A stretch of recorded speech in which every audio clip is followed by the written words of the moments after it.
Students health और physical education में जैसे हम मल न्यूट्रिशन के बारे में पढ़ रहे थे, कुपोषण के बारे में पढ़ रहे थे, ठीक है ना।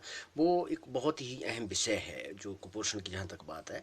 कुपोषण जो है, ये व्यक्ति को अगर एक न्यूट्रिएंट वाला फूड नहीं मिलता है, एक शुद्ध भोजन व्यक्ति को नहीं मिलता है, या उसकी मात्रा से, क्वांटिटी से व्यक्ति को अगर कम जो है वो उसको भोजन मिलता है, तो वो कुपोषण का शिकार हो सकता है। इसमें सरकार भी पूरी तरह से जो है इसमें लोगों को अवेयर कर रही है कि लोगों को जो है एक न्यूट्रिएंट्स वाला फूड खाना चाहिए ना, ताकि उनके फिजिकल में किसी भी प्रकार की कोई भी समस्या ना आए। ठीक है, आप इसको डिटेल से पढ़िए, इसके काजेज़ क्या हैं या इसके लक्षण क्या है, ठीक है ना।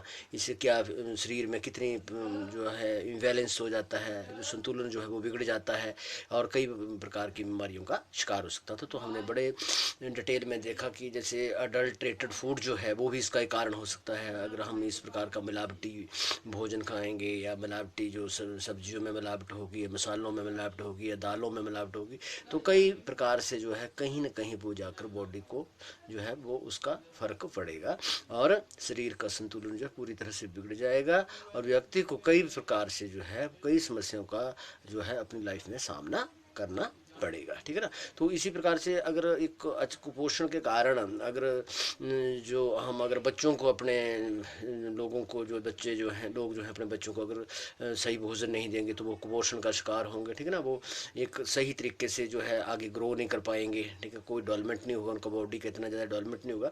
तो इसलिए जो अगर हम एक स्वस्थ राष्ट्र की, स्वस्थ समाज की कल्पना करते हैं, तो सबसे पहले जो हमारे चिल्ड्रन जो है, they have to play a vital role in the years to come. तो they should be strong, they should be durable. ठीक है ना, मजबूत होने चाहिए, बलवान जो है वो बच्चे जो है स्टूडेंट होने चाहिए। ठीक है, तो उनके पूरी पूरी तरह से जो है हर व्यक्ति को अवेयर होना चाहिए।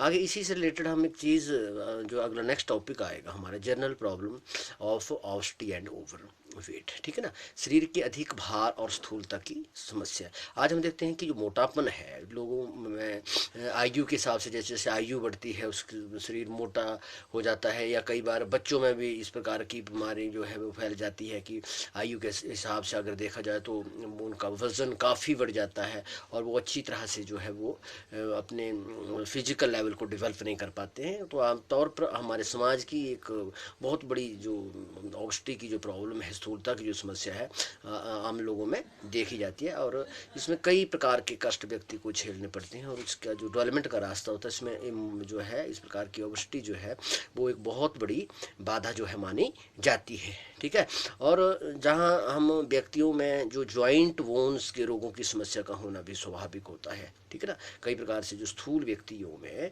जो मोटे लोग होते हैं, ठीक है ना, या दूसरे जो बच्चे जो है स्थूल बच्चे जवान होने में विलम्ब महसूस करते हैं, जब वो बड़े हो जाएंगे तो आयु के हिसाब से जब उनका ज़्यादा ओवरवेट होगा, तो कई प्रकार से उन लोगों को जूझना पड़ेगा, और कई प्रकार की समस्याओं का उन लोगों को सामना करना पड़ेगा। और कई बार जो भारी शरीर वाले लोग होते हैं, ठीक है ना, उनको कई बार दुर्घटनाग्रस्त होने की भी ज़्यादा समस्या होती है, और कई बार उनको सांस की बड़ी समस्या होती है, सांस लेने में समस्या होती है, उनको चलने में, या कोई चढ़ाई वाला रास्ता है, ठीक है ना, या कई बार कुछ लोग तो इतना स्थूलपन आ गया है कुछ लोगों में कि वो जो बैठते हैं तो उनको खड़ा होने में दिक्कत होती है, वो अपने आप दूसरे लोग का सहारा लेकर वो जो है खड़े होते हैं, ठीक है ना, वो उठ नहीं सकते क्योंकि उनका वज़न ही इतना ज़्यादा जो है वो उनके शरीर को पूरी तरह से प्रभावित कर रहा है। ठीक है ना, तो हम इस चीज़ से आपने महसूस किया होगा कि हमारी सोसाइटी में जो लोग जिनका आयु के हिसाब से ज़्यादा वेट हो जाता है, उनको कई प्रकार की समस्याओं का जो है वो सामना करना पड़ता है। तो इसके पीछे कई जो इसकी मुख्य जो बातें हैं स्थूलता के स्वास्थ्य संबंधी खतरों के कारक, ठीक है ना, क्या है। स्थूलता स्वयं कोई बीमारी नहीं है, लेकिन ये चीज़ बीमारियों को जन्म देती है। स्थूलता के कारण जब ज़्यादा वेट बढ़ जाएगा तो बीमारियां होने का ज़्यादा जो है इसमें डर रहेगा। ठीक है, सबसे पहला स्थूलता जो है, जो जहाँ तक हम इसकी बात करते हैं, ऑबेसिटी की बात करते हैं, ये उच्च तनाव को पैदा करता है, हाइपरटेंशन को जो है पैदा करता है। स्थूलता से मधुमेह रोग होने का भी खतरा रहता है। ठीक है ना, डायबिटीज़ की भी इसमें खतरा होता है। और स्थूलता से हृदय की कार्यप्रणाली कमज़ोर पड़ जाती है, जो हार्ट की फंक्शनिंग सिस्टम है वो बिल्कुल वीक पड़ जाता है।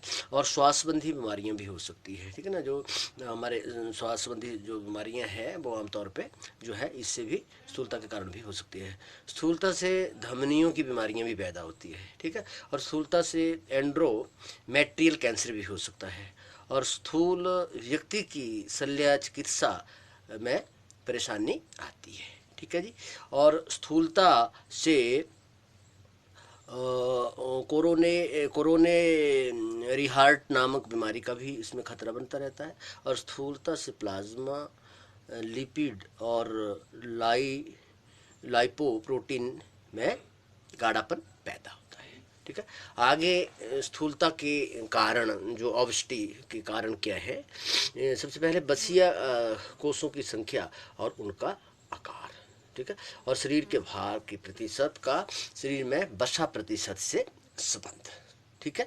और व्यक्ति के शरीर में वसा का प्रतिशत कितना, एक वयस्क महिला या पुरुष का औसत शरीर का भार का 15% टू 25% वसा का होता है। जब व्यक्ति के औसतन शरीर में 5% की वृद्धि हो जाती है तो स्थूलता आरंभ हो जाती है। जब वो उस जो जितना उसका क्राइटेरिया बना है, जितना उससे बढ़ना शुरू होगी तो वो स्थूलता का कारण जो बनता जाएगा। और वास्तव में जब व्यक्ति का शरीर शारीरिक भार उसकी ऊंचाई और उसके शारीरिक ढांचे के औसतन के अनुसार औसतन 20% हो तो वह स्थूल या अधिक वजन कहलाता है। और वही जो है उसमें स्थूलता जो है व्यक्ति में आ जाती है।